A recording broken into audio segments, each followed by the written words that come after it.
Apalagi kalau kita cari Tuhan setiap hari, bergaul dengan Tuhan setiap hari, tinggal di dalam hadirat-Nya setiap hari, bergaul, terkonek, terhubung dengan Tuhan. Kamu berjalan, Tuhan ikut berjalan bersamamu. Kamu nyembah, Tuhan ikut nyembah. Suara saya tidak bagus kan, sember-sember kayak kaleng kongguan diseret truk ya. Ada malah fales lagi. Tapi ketika nyembah Tuhan, ada hadirat Tuhan, ngerasakan hadirat Tuhan enggak? Why? Kenapa? Karena setiap hari saya sering berdiam diri di dalam hadirat Tuhan, nyembah Tuhan, bermazmur sama Tuhan, sendirian. Saya bilang, Hani, saya mau doa ya. Kadang begitu. Dia nggak berani masuk kamar. Kalau nggak ada pelayanan, saya doa dari jam 7 kadang sampai jam 12. Jam 9 ada sampai jam 12. Saya lakukan seperti itu. Karena saya ini masih muda, baru hampir setengah abad, 48, masih muda toh. Orang masih muda itu dagingnya seringkali nonjol. Bener nggak? Daging kita ini perlu disalibkan.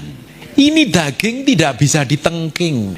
Mau panggil Benihin siapapun, panggil Rasul Paulus bangkit dari kematian untuk nengking dagingmu, tidak bisa. Ini harus disalibkan setiap hari.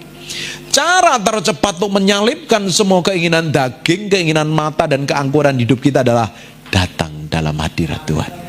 Karena sebelum datang ke hadirat Tuhan, kita memberi hati kita untuk dikoreksi. Bagaimana mungkin baru marah-marah nyembah Tuhan tertuduh tak? Gak bisa ini. Terus apalagi belum lagi si pendakwa palsu. Kamu baru marah nyembah Tuhan, bohong kamu. Belum lagi setan udah begitu, belum lagi hati nuranimu, belum lagi Roh Kudus templak kamu loh. Jadi setiap kita datang kepada Tuhan, kita bersihkan yang di dalam ini. Kita terbiasa dengan hadirat Tuhan. Kamu berkata-kata, Tuhan ikut berkata-kata. Kamu menyembah, Tuhan ikut menyembah. Ketika saya berkhotbah, Tuhan ikut di samping saya. Semua orang bisa bermain musik, semua orang bisa berkhotbah, semua orang bisa menyembah Tuhan. Tapi tidak semua orang bisa menghadirkan Tuhan lewat khotbahnya. Tidak semua orang bisa menghadirkan Tuhan lewat penyembahannya. Tidak semua orang bisa menghadirkan Tuhan lewat permainan musiknya.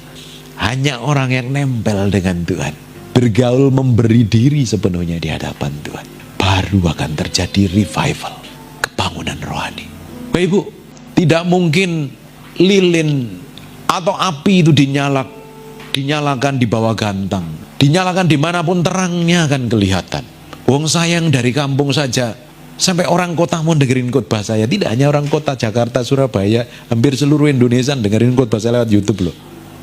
Belum di luar negeri sering kali dengerin khotbah saya, karena saya sering komunikasi dengan orang-orang mereka. Lah saya ini kan bukan siapa-siapa.